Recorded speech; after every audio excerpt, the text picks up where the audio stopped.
Hi guys! మనం ఈరోజు నుంచి ఒక కొత్త సీరీస్‌ని స్టార్ట్ చేయబోతున్నాం. అదే సర్వీస్ నౌ. సర్వీస్ నౌ అనేది ఇప్పుడు మోస్ట్ డిమాండింగ్ స్కిల్స్‌లో ఒకటి. And full stock web development గాని, లైక్ డీఎస్ఏ గాని, కోడింగ్ గాని, అలాగే సర్వీస్ నౌ కూడా చాలా ఇంపార్టెంట్. అండ్ సర్వీస్ నౌ అనేది లైక్ డిఫరెంట్ సెక్టార్స్ లాగా ఇప్పుడు సైబర్ సెక్యూరిటీ ఎలా ఒక సెక్టారో, అలాగే సర్వీస్ నౌ ఎలా ఒక సెక్టారో, అలాగే మనకి మెనీ స్ట్రీమ్స్ ఉన్నాయి. అందులో సర్వీస్ నౌ అనేది ఒక సెక్టారు. సర్వీస్ నౌ అనేది ఇప్పుడు చాలా అంటే చాలా డిమాండింగ్. ఎందుకంటే చాలా జాబ్స్ అనేవి ఓపెనింగ్ అవుతున్నాయి. సర్వీస్ నౌలో మీకు చెప్పాల్సింది చాలా అంటే చాలా ఉంది. ఇదొక ఇంట్రడక్షన్ వీడియో. అట్‌లీస్ట్ ఒక 10 మినిట్స్ అయినా తీసుకుంటుంది. సో, ఓపికగా వినండి. మీకు everything pin to pin about service now నాకు తెలిసింది నేను చెప్తాను. అండ్ మీకు ఇంకొక క్లారిటీ ఇస్తున్నాను. నేను కూడా ఒక బిగినర్‌నే. నేను సర్వీస్ నౌ కోర్స్ కట్టి ఒక 4 మంత్స్ అయింది. ఆల్‌మోస్ట్ 4 మంత్స్ నేను టైమ్ వేస్ట్ చేశాను. But I don't know how to prepare. But I have get a clarity. నా క్లారిటీ మీకు కూడా ఇస్తున్నాను. ఇక్కడి నుంచి ప్రతి పాయింట్ నేను చెప్పేది చాలా అంటే చాలా ఇంపార్టెంట్. జాగ్రత్తగా వినండి. అండ్ ఫస్ట్ ఆఫ్ ఆల్ నేను సర్వీస్ నౌ సిరీస్ స్టార్ట్ చేయడానికి కారణం ఏంటి అంటే, నాకు సర్వీస్ నౌ అనేది నేను పే చేసి 4 మంత్స్ అయింది. నేను సీఎస్ఏ సర్టిఫైడ్. అండ్ మా కాలేజ్‌కైతే కంపెనీ డ్రైవ్స్ అనేవి ఖచ్చితంగా ఉంటాయి. Like Infosys, Capgemini, Cognizant, Verizon, Wipro ఇలా ఒక 5 కంపెనీస్ అనేవి సర్వీస్ నౌ ఇంజినీర్స్‌ని హైర్ చేసుకోవడానికి ఖచ్చితంగా వస్తాయి.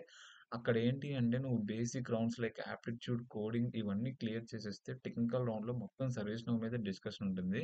ఇక్కడ సర్వీస్ నౌలో చాలా మాడ్యూల్స్ ఉంటాయి. ఐటీఎస్ఎం, ఐబీఎం, ఐటీబీఎం, ఐఓఎం లైక్ ఇంకా సో ఆన్ సెవరల్ మాడ్యూల్స్ ఉంటాయి. అక్కడ మనకి అన్నీ రావాల్సిన అవసరం లేదు. పెద్ద కాంపిటీషన్ అయితే ఉండదు. మనకి మినిమమ్ ఒక 70 మంది 50 మెంబర్స్ కాంపిటీషన్ ఉంటారు అంతే. As we are certifieds. So, మనకి ఇంకా ఈజీగా అవైలబిలిటీ ఆర్ స్కోప్ ఉంటుంది అక్కడ ప్లేస్ అయిపోవడానికి. సో, మనకి ఏంటి అంటే ఒక 20 డేస్ టైమ్ ఉన్నా చాలు. మనం బేసిక్స్ అన్నీ బాగా ప్రిపేర్ అయితే డే అండ్ నైట్ కూర్చొని కష్టపడితే చాలా నాలెడ్జ్ అనేది వస్తుంది. అది సరిపోతుంది మనం అక్కడ ప్రెజెంట్ చేయడానికి. సో, దీనికోసం నేను సర్వీస్ నౌ స్టార్ట్ చేశాను. ఇది ఫస్ట్ పాయింట్. మీకు క్లియర్ అయిపోయింది. ఓకే. ఇప్పుడు సర్వీస్‌లో నువ్వు మాకెలా చెప్తావు అంటే, నేనొక బిగినర్‌ని. కానీ ఈ 3 మంత్స్ నేను టైమ్ వేస్ట్ చేశాను కాబట్టి నాకొక క్లారిటీ వచ్చింది. సర్వీస్‌ను ఎలా నేర్చుకోవాలో. నేను చాలామంది ప్లేస్ అయిన వాళ్ళకి అడిగాను. వాళ్ళ సర్వీస్‌ను ఎలా నేర్చుకోవాలి అన్నా అంటే, నువ్వు టైమ్ వేస్ట్ చేయకుండా టెక్ విత్ ప్రియ అనే ఛానెల్ ఉంటుంది. అందులో వాడు సీఎస్ఏ అంటే సిస్టమ్ అడ్మినిస్ట్రేటర్ అలాగే జావా స్క్రిప్ట్ ఎందుకు అంటే సీఏడీ నేర్చుకోవడానికి. సీఏడీ అంటే డెవలపర్. లైక్ మొత్తం ఇప్పుడు సిస్టమ్ అడ్మినిస్ట్రేటర్ ఉంది. సిస్టమ్ డెవలపర్ ఉంది. అడ్మిన్‌కి జాబ్స్ ఉన్నాయి. డెవలపర్‌కి జాబ్స్ ఉన్నాయి. అడ్మిన్‌లో నో కోడ్ ఉంటుంది. డెవలపర్‌లో కోడింగ్ ఉంటుంది. డెవలపర్‌లో జావా స్క్రిప్ట్ ఉంటుంది. ఆ జావా స్క్రిప్ట్ నాకైతే కంప్లీట్‌గా వచ్చు. నేను నేర్చుకున్నాను. సో, అది నేను చెప్తాను. No problem. నెక్స్ట్ హ్మ్. మీకింకా ఏం డౌట్స్ ఉన్నాయి? ఓకే. నేను సర్వీస్ నౌ ఎందుకు స్టార్ట్ చేశానో చెప్పాను. మా క్యాంపస్ ప్లేస్‌మెంట్స్ కోసం. సెకండరీ సర్వీస్ నౌలో నువ్వు ఏం నేర్చుకుంటావు? ఎలా చెప్తావు అంటే, నేను ఒక బిగినర్‌నే. నేను మీతో పాటే నేర్చుకొని ప్రతిరోజు ఒక 5 టాపిక్స్ అయినా కవర్ చేస్తాను. ఖచ్చితంగా మాటిస్తున్నాను. ఒక 5 టాపిక్స్ నేను నేర్చుకొని, ఆ 5 టాపిక్స్ నేను ప్రాక్టికల్‌గా ఇంప్లిమెంట్ చేసి మీకు చూపిస్తాను. సో, దాంతో పాటు మీరు కూడా నేర్చుకుంటారు. మీకు ప్రాక్టికల్ నాలెడ్జ్‌తో పాటు థియరిటికల్ నాలెడ్జ్ కూడా నేనిస్తాను. ఓకే. నేనేమేమి చెప్పానో ఫైనల్‌గా మీకు రివైజ్ చేయడం కోసం ఇంక వీడియో స్టార్ట్ చేస్తున్నాను. ఇది ఒక ఇంట్రడక్షన్ జస్ట్ ఒక ఇంట్రడక్షన్ మాత్రమే. ఏం స్టార్ట్ చేసినా దేవుడితో స్టార్ట్ చేయాలి కాబట్టి ఫస్ట్ ఆఫ్ ఆల్ మనం వెంకటేశ్వర స్వామికి దండం పెట్టుకొని స్టార్ట్ చేద్దాం. Okay. Next introduction to service now. అసలు సర్వీస్ నౌ అంటే ఏంటి?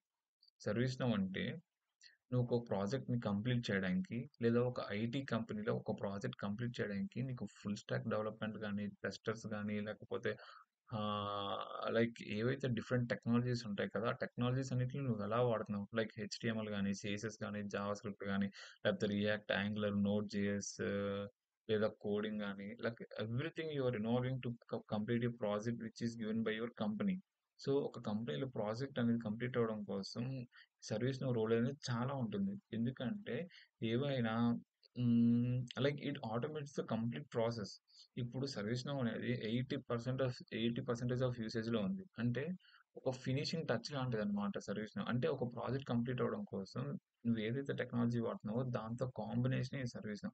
సర్వీస్ నౌ ఉపయోగించి నువ్వు నీ ప్రాజెక్ట్‌ని ఆటోమేట్ చేసి ఫాస్ట్‌గా కంప్లీట్ చేయొచ్చు. ఓకే. లాగ్ చేయకుండా మనకున్న క్వెరీస్ అన్నిటిని చదువుదాం. మీకు క్వెరీస్ బట్టి సొల్యూషన్ చెప్పడం అనేది చాలా important. Okay. ServiceNow introduction. అసలు సర్వీస్ నౌ అంటే ఏంటి? ఇదొక క్లౌడ్ బేస్డ్ ప్లాట్‌ఫార్మ్. ఇదొక cloud based platform. Cloud based platform అంటే ఏంటో మీకు చెప్తాను. అది గుర్తుపెట్టుకోండి. It helps the companies to automate their IT work like handling incidents, request, problems and changes. ఇది మీకు చాలా సింపుల్‌గా అర్థమయ్యే విధంగా చెప్తాను చూడండి. సర్వీస్ నౌ అనేది మీకు ఇప్పుడు అర్థం కావడం కోసం మీకు ఒక ఎగ్జాంపుల్ చెప్తున్నాను. సర్వీస్ నౌ అనేది ఒక క్లౌడ్ కంప్యూటింగ్ ప్లాట్‌ఫార్మ్. ఓకే. ఇది ఏం చేస్తుందంటే ఐటీ కంపెనీ యొక్క వర్క్స్‌ని ఆటోమేట్ చేస్తుంది. అంటే వాళ్ళకున్న టాస్క్స్‌ని ఆటోమేట్ చేసి వాళ్ళ టైమ్‌ని సేవ్ చేస్తుంది. ఇప్పుడు మోస్ట్ ఆఫ్ ద కంపెనీస్ అనేవి 80% సర్వీస్ నౌ మాత్రమే యూజ్ చేస్తున్నాయి. లైక్ పాత టూల్స్ ఏవైతే ఉన్నాయో బీఎంసీ రెమెడీ గాని, సెకాప్స్ గాని వాటన్నిటిని యూజ్ చేయడం మానేసాయి. ఒకప్పుడు దీని యొక్క యూసేజ్ అనేది 40% అనేది ఉంది. ఇప్పుడు 80% ఏంటంటే సర్వీస్ నౌని కంపెనీస్ ఎంతలా అడాప్ట్ చేసుకున్నాయో మనం అర్థం చేసుకోవచ్చు. అండ్ నెక్స్ట్ వచ్చేసరికి ఇది వర్క్‌ని ఆటోమేట్ చేస్తుందని చెప్పాం కదా! మీకొక ఎగ్జాంపుల్ చెప్పాలంటే, మీ యొక్క ఇంటి రౌటర్ అనేది వర్క్ చేయడం మానేసింది. సో, ఆ రౌటర్ కోసం నువ్వేం చేస్తావు అంటే, దాన్ని నువ్వు కంప్లెయింట్‌ని రైజ్ చేస్తావు. సర్వీస్ నౌ భాషలో చెప్పాలంటే, అది ఒక ఇన్సిడెంట్ అని అర్థం. ఇన్సిడెంట్ అంటే ఒక ప్రాబ్లమ్ ఏదైనా వస్తే దాన్ని ఇన్సిడెంట్ అంటాం. సో, నువ్వు ఒక ప్రాబ్లమ్ రైజ్ చేసినప్పుడు, ఆ సర్వీస్ నౌ కంపెనీ వాడు ఏం చేస్తాడు అంటే, ఏదైతే హౌస్ నుంచి వచ్చిందో, ఆ హౌస్‌కి ఒక టికెట్ నంబర్‌ని రైజ్ చేస్తాడు. సో అండ్ సో హౌస్ నుంచి ఒక రౌటర్ అనేది వర్క్ చేయట్లేదు. సో, టికెట్ జనరేట్ చేయడం వల్ల ఆ టికెట్‌ని ఇంజినీర్‌కి పంపిస్తే, ఆ వాడు అనేది వచ్చి ఆ టికెట్ నంబర్ బట్టి ఈ ఇష్యూని రిజాల్వ్ చేస్తాడు. రిజాల్వ్ చేసి అక్కడ కంపెనీలో అప్డేట్ చేస్తాడు. ఇష్యూ వాస్ రిజాల్వ్డ్ అని. సో, సర్వీస్ నౌ అనేది ఏం చేస్తుందంటే ఇంకా సింపుల్‌గా చెప్పాలంటే నువ్వు ఒక కంపెనీలో వర్క్ చేస్తున్నావు. ఆ కంపెనీ పేరు ఇన్ఫోసిస్ అనుకుందాం. అక్కడ ఏంటంటే ఒక సిస్టమ్ అనేది ఒక ఎంప్లాయీ సిస్టమ్ అనేది క్రాష్ అయిపోయింది. వర్క్ అవ్వట్లేదు. ఎంప్లాయీ అనేవాడు ఇన్సిడెంట్‌ని రైజ్ చేస్తే అక్కడ నువ్వు సిస్టమ్‌ని ఆటోమేటిక్‌గా అంటే లైక్ మాన్యువల్‌గా నువ్వు ప్రతిసారి అప్డేట్ చేసుకునే బదులు ఒక టికెట్ రైజ్ చేస్తుంది ఆటోమేటిక్‌గా. ఈ సో అండ్ సో ప్లేస్‌లో సిస్టమ్ అనేది వర్క్ అవ్వట్లేదు. సో, ఒక ఆటోమేటిక్‌గా టికెట్ రైజ్ అయ్యి ఆ ఇష్యూని రిజాల్వ్ చేస్తుంది. ఈ వర్క్ అంతా ఆటోమేట్ చేస్తుందన్నమాట. Why it is popular. అసలు సర్వీస్ నౌ ఎందుకు ఇంత పాపులర్ అంటే, సర్వీస్ నౌ అనేది no code, low code platform. చాలా మందికి కోడింగ్ అంటే భయం ఉంటుంది ఖచ్చితంగా. ఆ భయాన్ని ఇక్కడ ఇది క్యాష్ చేసుకుంటుంది. ఎందుకంటే ఇందులో కోడింగ్ అంతగా యూజ్ చేయం. కానీ కోడింగ్ యూజ్ చేసిన పార్ట్ కూడా ఉంటుంది. కానీ అందులో ఒక్క జావా స్క్రిప్ట్ వస్తే సరిపోతుంది. జావా స్క్రిప్ట్ కూడా చాలా సింపులే. సింపుల్‌గా చెప్పాలంటే why it is more popular అంటే it is a no code కాదు, లో కోడ్ అంటే చాలా తక్కువ కోడ్ ఉంటుంది. సో చాలా ఈజీగా ఉంటుందన్నమాట. అండ్ ఎందుకు అంత పాపులర్ అంటే ఆటోమేషన్ చేస్తుంది. ఆటోమేషన్ అంటే ఏంటి అంటే నువ్వు ఒక వర్క్‌ని మాన్యుయల్‌గా చేస్తే పట్టే టైం వేరు. ఆటోమేషన్ చేస్తే పట్టే టైం వేరు. మాన్యుయల్‌గా చేసినప్పుడు ఎర్రర్స్ రావచ్చు గానీ, ఆటోమేషన్ చేసినప్పుడు సిస్టమ్ అనేది ఎర్రర్స్ లేకుండా ఖచ్చితంగా చూసుకుంటుంది. క్లౌడ్ కంప్యూటింగ్ ప్లాట్‌ఫార్మ్ అంటే ఏంటి? క్లౌడ్ కంప్యూటింగ్ ప్లాట్‌ఫార్మ్ అంటే ఏంటి అంటే, అది ఒక ఇన్ఫ్ అంటే త్రూఔట్ ద ఇంటర్నెట్. నీకు ఇంటర్నెట్ ఉంటే చాలు త్రూఔట్ ద వరల్డ్ అంటే నువ్వు ప్రపంచం మొత్తంలో ఎక్కడున్నా కూడా దాని యొక్క సర్వీసెస్‌ని నువ్వు యాక్సెస్ చేయగలవు. దీన్నే క్లౌడ్ కంప్యూటింగ్ అంటాం. అంటే క్లౌడ్ కంప్యూటింగ్ అంటే అదొక infrastructure throughout the internet, throughout the globe మొత్తం అవైలబుల్‌గా ఉంటుందన్నమాట. ఫర్ ఎగ్జాంపుల్ నువ్వొక సర్వర్‌ని వాడాలనుకుంటున్నావు. ఆ సర్వర్ అనేది నువ్వు ప్రపంచం మొత్తంలో ఎక్కడున్నా నీకు ఇంటర్నెట్ కనెక్షన్ ఉంటే చాలు. ఆ సర్వర్‌ని యూజ్ చేసుకొని నువ్వు డేటా మొత్తాన్ని ఎక్విప్ చేసుకోవచ్చు. డేటా మొత్తాన్ని బయటకు తీసుకోవచ్చు. దీన్నే క్లౌడ్ కంప్యూటింగ్ అంటాం. ఫర్ ఎగ్జాంపుల్ ఇంకా మీకు బాగా అర్థం చేసుకోవడం కోసం క్లౌడ్ కంప్యూటింగ్ ప్లాట్‌ఫార్మ్ అనేది ఎందుకయింది అంటే, నువ్వు ప్రపంచం మొత్తంలో ఎక్కడున్నా నీకు ఇంటర్నెట్ మాత్రం ఉంటే చాలు. నువ్వు సర్వీస్ నౌ ప్లాట్‌ఫార్మ్‌ని యూజ్ చేసుకోవచ్చు.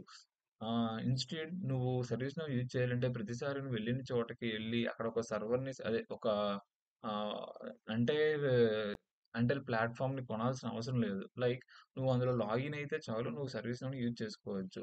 జనరల్‌గా 2 మెథడ్స్ ఉంటాయి. అయితే నువ్వు సర్వర్ మొత్తాన్ని సెటప్ చేసుకోవాలి. సర్వర్ మొత్తాన్ని సెటప్ చేయాలంటే చాలా కాస్ట్ ఎక్కువవుతుంది. ఎందుకంటే నీ ఒక్కడి కోసమే సర్వీస్ నౌ అనేది ప్రతిసారి నీ ఒక్కడి కోసమే ప్రతిసారి సర్వీస్ నౌ అనేది సెటప్ అనేది ఇవ్వలేదు. సో, నువ్వు సెటప్ కొన్న ప్రతిసారి చాలా కాస్ట్‌లీ అవుతుంది. అలాగే దాన్ని పోర్టబుల్ అంటే ప్రతిసారి నువ్వు దాన్ని మోసుకొని వెళ్ళలేవు. సో, దీనికున్న రెమెడీస్ కోసమే క్లౌడ్ కంప్యూటింగ్. క్లౌడ్ కంప్యూటింగ్ సింపుల్‌గా ఏం చేస్తుందంటే నువ్వేదైతే ప్లేస్‌కి వెళ్తున్నావో లేదా throughout the world just internet ఉంటే చాలు. నువ్వు నీ క్రెడెన్షియల్స్‌తో లాగిన్ అయ్యి సర్వీస్ నౌ సర్వర్ మొత్తాన్ని యాక్సెస్ చేసి నీకు కావాల్సిన వర్క్‌ని చేసుకోవచ్చు. ఇదే క్లౌడ్ కంప్యూటింగ్ అంటే. ఇప్పుడు సీఎస్‌సి అంటే ఏంటి? సీఏడీ అంటే ఏంటి? సీఎస్‌సి అనేది ఒక basic level. Service level basic level. ఇందులో చాలా టాపిక్స్ ఉంటాయి. మీకు సిలబస్ కూడా మొత్తం నేను చూపిస్తాను. ఇది సీఎస్‌సి అంటే systems sorry certified system administrator. ఇది సర్టిఫైడ్ అప్లికేషన్ డెవలపర్. ప్రెజెంట్ అయితే నేను సర్టిఫైడ్ సిస్టమ్ అడ్మినిస్ట్రేటర్. ఆహ్, ఈ ఎగ్జామ్ రాయడానికి 13,000 అవుతుంది. అది మనం ఎగ్జామ్ అక్కడికెళ్ళి రాసేయొచ్చు. కొన్ని బిట్స్ ఉంటే ఆ బిట్స్ రాసేస్తే మనం పాస్ అయిపోతాం. అలాగే ఇంకా సర్టిఫైడ్ అప్లికేషన్ డెవలపర్ ఇది ఎగ్జామ్ రాయాల్సిందే. I will prepare for that. Hmm. CAD చేసినప్పుడు జావాస్క్రిప్ట్ అనేది చాలా important. Yeah! This is the introduction video about ServiceNow. Next వీడియోలో మళ్ళీ ఒక ఇంట్రడక్షన్ ఇస్తాను. సర్వీస్ నౌ అంటే ఏంటి? ఎక్కడ యూజ్ చేస్తాం? సర్వీస్ నౌని మనం ఎక్కడ ప్రాక్టీస్ చేస్తాం? పర్సనల్ డెవలపర్ అకౌంట్ ఎలా క్రియేట్ చేసుకుంటాం? నాకు ఎలా పర్సనల్ డెవలపర్ అకౌంట్ అనేది క్రియేట్ అయింది?